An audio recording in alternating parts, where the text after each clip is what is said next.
Hello, I'm back again to talk about, American domestic politics. Um, so, I want to come back to the issue of the Michigan Senate race, which the primary is about to happen in a couple days, actually, here. And also the possible return of Cori Bush going back to Congress in Missouri St. Louis First District. I could be wrong on that one because I haven't been watching that race very closely. But considering the mood of the electorate right now, I could see it being plausible.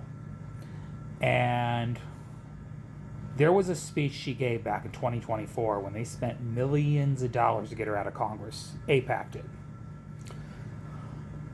She did highlight something that I kind of predicted was going to happen 2 years later, especially with the emergence of Donald Trump returning to the White House and his ever-ending loyalty to Israel and the amount of butt kissing he's doing to Netanyahu and the genocidal war crimes and all this stuff people witness back to back to back as their quality of life in this country dwindles, and we continue to pay for their defenses. Okay, and then the whole drop of the e-files and all this stuff was all going to get tied to the Mossad government.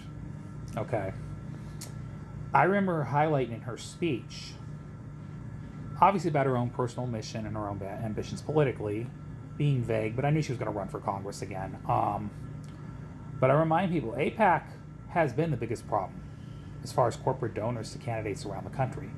In both parties, I want to mind you. AIPAC has spent millions of dollars on behalf of pro-Israel candidates, which I call pro-war candidates. They're pro-foreign national, Israel priorities. And again, this is not a knock at Israel's values. I understand the dynamic between Palestine and Israel, and it's not really what my argument's about here. Because here's the thing: I don't I don't believe in committing genocide or ethnic cleansing at all. And I know America's had a history of doing that too. I don't stand by that. I don't support that at all. But they are committing an ethno-state, okay, by trying to exterminate all the Palestinian people. This is a real thing. And they want America to continue funding their project to do that. And then they're trying now, on top of taking that war, and going to, after Lebanon, Iran, all these countries, which ironically are all Middle Eastern and Muslim descent. So all this talk of calling people that are not pro-Israeli government anti-Semitic is quite rich, considering that the Jewish white ethno-state is trying to clear out and exterminate populations of brown Muslim people. Okay. And trying to become another number one superpower in the world. So, and America's aiding and abetting that behavior. All right. But now it's gotten so bad, people see it. And now the American public's effectively turning against it. Because they're realizing our priorities in American soil are not being met. Meanwhile, we're spending money on this guy's war projects. And Cori Bush highlighted something in her speech that came true today. She said, the fight's not over. We're going to take the fight to AIPAC. And I don't know if she implicitly had something to do with a movement behind exposing AIPAC, but I know, ironically, a lot of stuff has come out about AIPAC to the public. And the public's not very fond of what they're hearing. Okay? And, it's highlighting right now, happening in these Democratic primaries right now throughout the country. Because, AIPAC got what they wanted in 2024. They got rid of Jamal Bowman and Cori Bush. They scared the left for a minute. They scared the Democratic Party leadership. Now they got really, even more pro-Israel, thinking it was going to help them. Now suddenly you're seeing even parts of the Democratic establishment pull away from AIPAC and the pro-Israel lobby, because they see how politically toxic it's become for their party now. And they see public polling, obviously. They see the American public is not on the side of the Zionist. Okay? So it's not just a left-wing issue anymore. And what's happening is, they accomplished what they wanted in 2024.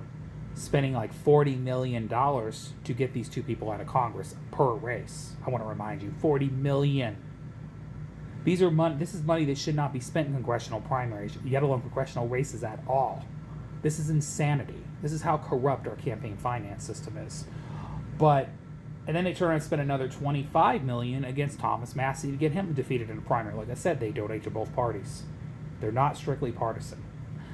I will predict, though, they'll probably go more towards the Republican Party after this election, because their proposed pro-Zionist Democratic candidates are not winning primaries anymore.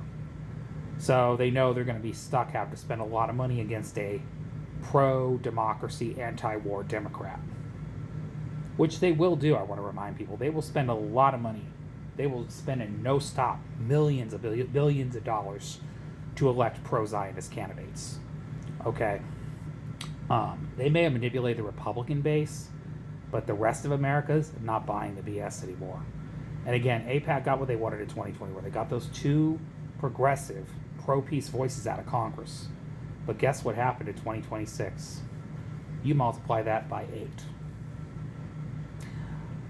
8 plus Democrats that are pro-democracy, anti-war Democrats just got elected in primaries, and they're going to win their general elections because of the seats they got elected in.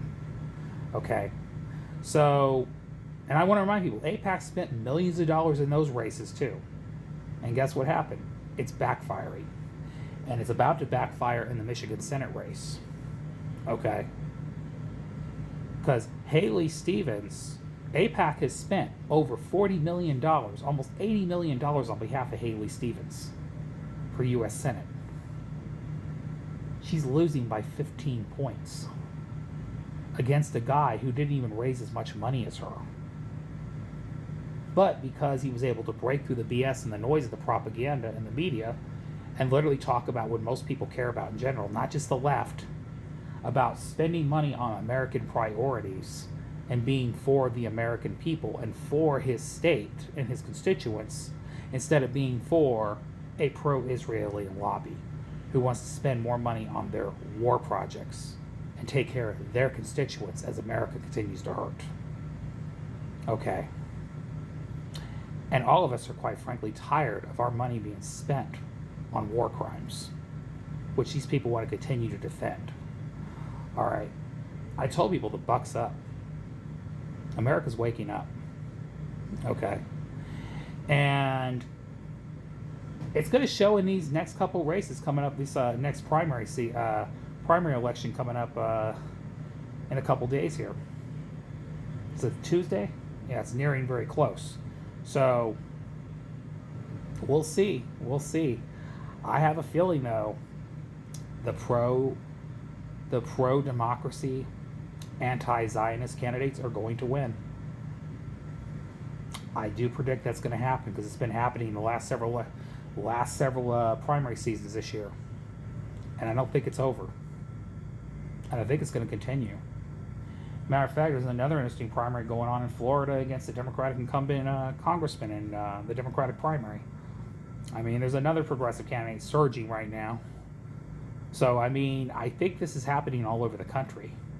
But I think it's just the fact that people are tired of the mainstream propaganda and capitulating to an authoritarian government that we have running our government right now. And the fact that the Democratic Party leadership doesn't stand for crap. And people are just sick of it. You know, I mean, finally, people are waking up and seeing this reality. You know, so that's all I want to highlight in this video. I'll probably come back and do another video in a second here. I'm not sure yet. Anyways, y'all, see y'all later. Goodbye.